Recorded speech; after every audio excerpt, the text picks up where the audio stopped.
வணக்கம். செல்வகுமாரின் மாலை வானிலை ஆய்வறிக்கை. அதிகாரப்பூர்வ வானிலை அறிக்கைக்கு இந்திய வானிலை ஆராய்ச்சித்துறை அறிக்கையை பார்க்கவும். 2025 அக்டோபர் 11 சனிக்கிழமை மாலை ஆய்வறிக்கை.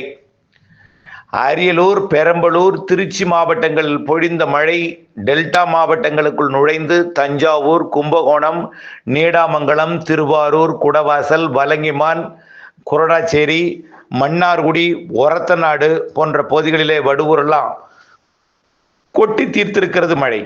மன்னார்குடியில 1 மணி நேரத்தில் 7 சென்டிமீட்டர் மழை பொழிந்திருக்கிறது மேலவாசலிலே. இந்த மழை பொழிவு தற்பொழுது வேதாரண்யம் பகுதியை நோக்கி நகர்ந்து வருகிறது. தற்பொழுது சரியாக ஒரு 6 மணி அளவிலே கச்சனம், ஆலத்தம்பாடி, திருக்குவளை பகுதிக்கும், பிறகு கீழ்வேலூர் பகுதிக்கு ஒரு 6:15 மணி போல் 6 மணிக்கு மேலும், நாகூர் பகுதிக்கு ஒரு 6:15க்கும், அதே போல கோட்டூர் பகுதிக்கு ஒரு 6 மணிக்கும், மதுக்கூரை தாண்டி பெருகவாழ்ந்தான் முத்துப்பேட்டை பகுதிக்கு ஒரு 6 மணிக்கும் மழைப்பொழிவு எட்டும் என்று எதிர்பார்க்கப்படுகிறது. அதாவது முத்துப்பேட்டைக்கு 6 மணிக்கும், திருத்துறைப்பூண்டிக்கு கூட 6 மணிக்கு எதிர்பார்க்கலாம், 6:15க்குள்ள எதிர்பார்க்கலாம்.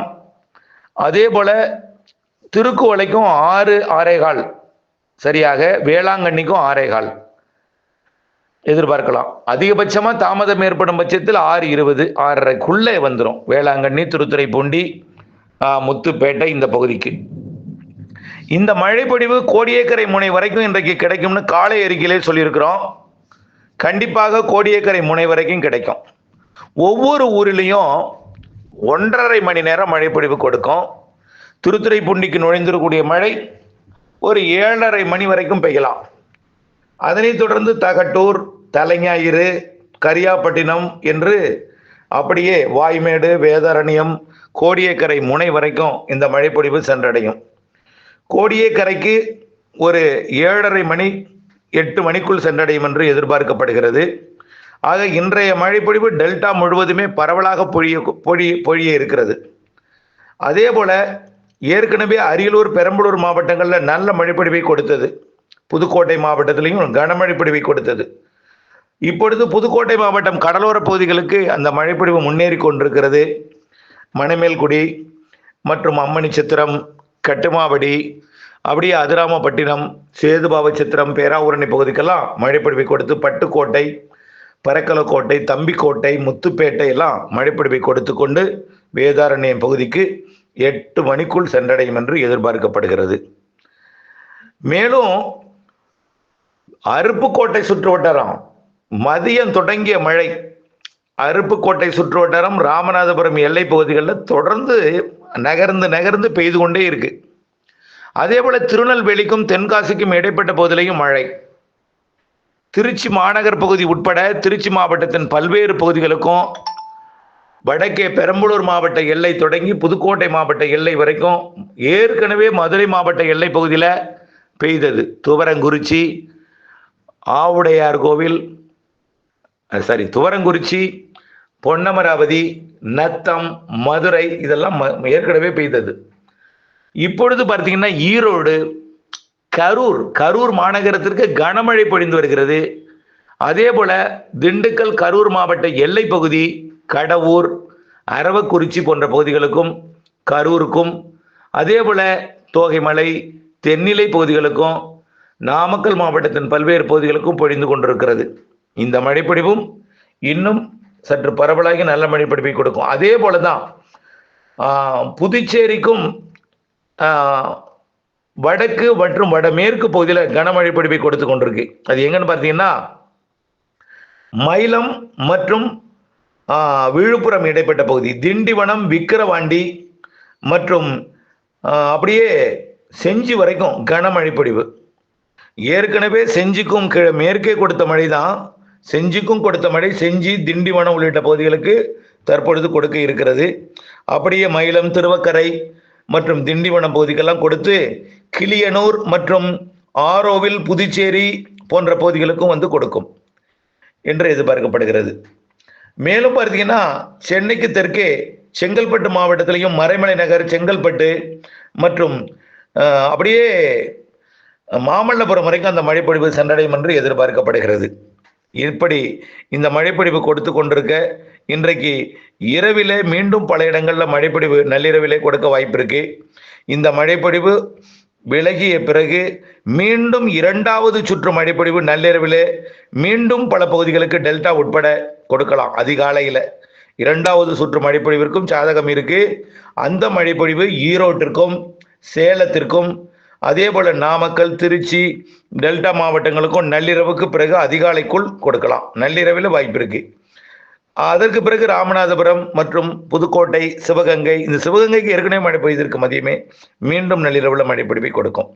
சரி, நாளை எப்படி இருக்கும் அப்படின்னு பார்த்தீங்கன்னா, ஏற்கனவே மதியமே அறிக்கையில் சமர்ப்பித்தது தான், பெரிய மாற்றம் இல்லை.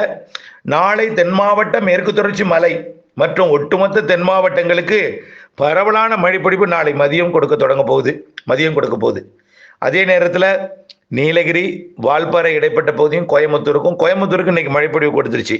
ஒன்றே ஒன்று அறிவிக்க கடமைப்பட்டிருக்கிற, எடப்பாடி சுற்று வட்டாரத்தில் மழை பெய்யவில்லை என்ற கவலையில் அங்கிருந்து ஃபோன் அடிக்கிறீங்க. நான் ஒன்றே ஒன்று சொல்கிறேன், பரவலான மழை, அனைவருக்குமான மழை 13ஆம் தேதியிலிருந்து 8ஆம் தேதி தொடங்கி ஒதுக்கி பெய்யும். 8 ஒதுக்கினால் 9 பெய்யும், 9 ஒதுக்கினால் 10 பெய்யும், 10ஆம் தேதி ஒதுக்கினால் 11ஆம் தேதி பெய்யும், 11ஆம் தேதியும் ஒதுக்கினால் 12, 13ஆம் தேதி உறுதியாக பெய்யும். 13ஆம் தேதி பரவலாகிவிடும். அதுக்கப்புறம் வடகிழக்கு பருவமழை வந்து அது தமிழ்நாட்டுக்கு உண்டான மழை, கிழக்கு காற்று மழை தமிழ்நாட்டுக்கு உண்டான மழை. கிழக்கு காற்று 16ஆம் தேதி வந்துடும், 17ஆம் தேதியெல்லாம் கிழக்கு காற்று மழை போய் மேற்கு தொடர்ச்சி மலையில் மோதி மழைப்பொழிவை கொடுக்கும். போகும்பொழுது நல்ல, இன்னும் நிறைய பேர் என்ன மழை வரும்னு சொல்றீங்க, மேற்கு காற்று அடிச்சுட்டே இருக்கு, தென்மேற்கு பருவமழை ஓயவே இல்லை, எப்படி மழை பெய்யும்? தென்மேற்கு பருவக்காற்று ஓயலைன்னு தான் சொல்லிக்கிட்டு இருக்கோம். 15ஆம் தேதிக்கு தான் ஓயும், 16ஆம் தேதி தான் முற்றிலுமா நிற்கும், 17ஆம் தேதி கிழக்கு காற்று, 18, 19 தான் வடகிழக்கு பருவமழைன்னு சொல்லியிருக்கோம். இது கிழக்கு மேற்கு காற்று சந்திப்பு, காற்று சுழற்சி, 3 காற்று சுழற்சி இருக்கு. கேரள பக்கம் ஒரு காற்று சுழற்சி, தமிழ்நாட்டை ஒட்டி காற்று சுழற்சி, ஆந்திர பிரதேசத்தில் ஒரு காற்று சுழற்சி இருக்கு. அடுத்தடுத்து 3-4 காற்று சுழற்சி ஒரே நேரத்தில் இருந்துட்டே இருக்கும். இதனால பெய்கிற மழை இது. காற்று திசை மாறும் நேரம், அதனால பெய்யக்கூடிய மழை. தென்மேற்கு பருவக்காற்று விடைபெறும் நாள் 15ஆம் தேதி, 16ஆம் தேதி தொடரலாம். ஆகவே போட்டு குழப்பிக்காதீங்க, பெய்யாமல் பெய்யுமோ என்று சந்தேக பார்வையில் பார்க்காதீங்க. தயவுசெய்து சொல்றேன், நான் இன்றைக்கு சொல்லலை, எல்லா அறிக்கையிலையும் சொல்லிட்டே இருக்கேன். இந்த ஆண்டு மழை மழை பற்றாக்குறையால பிரச்சனை வராது. நான் இவ்வளவு அதிகப்படியான சொல்ல, உள்ளதை மறைக்காம அப்படியே பெரும்பாலும் சொல்லிட்டே இருக்கேன். கனமழை, அணைகள் நிரப்பும் மழை, எல்லா மாவட்டங்களுக்கு மழை, சராசரிக்கு அதிக மழை, சிறு நிகழ்வும் அதிக மழை, எல்லாம் சொல்றதுக்கான காரணம் என்னன்னா, நீங்க இன்னமும் சந்தேக பார்வையில பார்த்துட்டே இருக்கீங்க. அதாங்க, எனக்கு ஏதோ உங்கள்கிட்ட கடன் வாங்கினது மாதிரி, என்ன சார் இவ்வளவு நாள் பொறுத்துட்டா இன்னும் வழங்க மாட்டேங்கிற மாதிரி நான் வச்சு பூட்டி வச்சிருக்கிற மாதிரி நீங்க சொல்லிட்டே இருக்கீங்க. தயவுசெய்து புரிஞ்சுக்கிங்க, என்ன 2 நாள் இவ்வளவு நாள் பொறுத்துட்டீங்க, 2 நாள் பொறுத்துக்குங்க. அப்புறம் ஒதுக்காது. மேற்கையும் தெற்கையும் அதிக மழை, அப்புறம் வடகிழக்கு பருவமழை தொடங்கினோன்னா டெல்டா, வடகடலோரம் எல்லாம் மழை. எங்கே நிகழ்வு கடந்தாலும் எங்கே போனாலும் மழை எல்லா மாவட்டங்களுக்கும் உண்டு. 100 நாள் மழைன்னு சொல்லியிருக்கேன். மேற்கு தொடர்ச்சி மலைக்கும் நீலகிரி, வால்பாறை, கொடைக்கானலுக்கும் இந்த ஆண்டு வடகிழக்கு பருவமழை வலுவா பெய்ய போகுது. அதே போல மாஞ்சோலை, 4 மூக்கு ஊத்துக்கும். 30, 35 ஆண்டுகள், 40 ஆண்டுகளுக்கு பிறகு ஒரு வலுவான மழையை, பழைய ஒரு பருவமழையை, வலுவான மழைப்பொழிவை, நிறைய மழைப்பொழிவை இந்த ஆண்டு கொடுக்க போகுதுன்னு சொல்லிட்டே இருக்கான். இதுக்கு மேல நம்ம வார்த்தை சொல்ல முடியாது. கொஞ்சம் அமைதியாக இருங்கள், பொறுமையாக இருங்கள், பொறுத்திருங்கள். ஆகவே கண்டிப்பாக மழை பொழியும். செட் ஆகிறது பொறுத்து தான் மழை இருக்கு. உங்க ஊர்ல எந்த பிரச்சனையும் இல்லை. காற்று சுழற்சி நிறைய இருக்கு. இந்த காற்று ஒரு மாதிரி சுத்தம், அந்த சுழற்சி ஒரு மாதிரி சுத்தம். 2 காற்று இணைவதில் எங்க வெப்ப நீராவி, எங்க குளிர் காற்று சந்திக்குதோ அங்கதான் மழை பொழிவை கொடுக்கும். செட் ஆகிறது பொறுத்தா உங்க ஊர்ல எந்த பிரச்சனையும் கிடையாது. கண்டிப்பாக பொழியும், பொறுத்திருங்கள். இன்னும் 2 நாட்களுக்கு நம்ம சொல்லியிருக்கோம். எதுக்கு அந்த தலைப்பை போடுறோம்? ஒதுக்கி இருக்கக்கூடிய இடங்களுக்கும் ஒதுக்காமல் மழை பெய்யும், ஒரு சில நாட்களிலே பொழிந்து விடும்னு தான் சொல்லிட்டு இருக்கோம். ஒரு சில நாள், சில என்றால் ஒரு 3 நாள் எடுத்துங்க, இரு என்றால் 2 நாள், ஒரு சில என்றால் 2-3 நாள் ஆகும். ஆக 13ஆம் தேதிக்குள் மழை பொழிந்துடும். அதுக்கப்புறம் எல்லா நாளும் மழை உண்டு. அப்படியே ஒதுக்கி உங்களுக்கு போதாத மழை, உங்களுக்கு ஏரி குளம் நிரம்பலன்னு சொன்னால் கூட வடகிழக்கு பருவமழை அணைகளையும் நிரப்பும், ஏரிகளையும் நிரப்பும், குளத்தையும் நிரப்பும், உபரி நீர் கடலுக்கும் போகும். அதுதான் சுருக்கமான வார்த்தை. இதுக்கு மேலே நான் இதை பற்றி அதிகப்படுத்தின உள்ளதை உள்ளபடி சொல்ல முடியாது. இன்னும் சொல்லணும்னா மக்கள் அச்சப்படுவார்கள். புரிஞ்சுக்குங்க, பொறுமையாக இருங்க. மழை இருக்கு.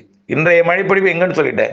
வேதாரண்யை நோக்கி வந்து கொண்டிருக்கு, நாகப்பட்டினம் மாவட்டம் கடலோரத்தை நோக்கி, அதே போல புதுச்சேரியை நோக்கி, அதே போல பல இடங்கள்ல மீண்டும் நள்ளிரவில் மழைப்பொழிவை கொடுக்கும். கட்டுமாவடி பகுதியை நோக்கி, மணமேல்குடியை நோக்கி, அதிராம்பட்டம் நோக்கியும் மழைப்பொழிவு. தொடர்ந்து இணைந்திருங்கள் அப்டேட்ஸுடன். நன்றி.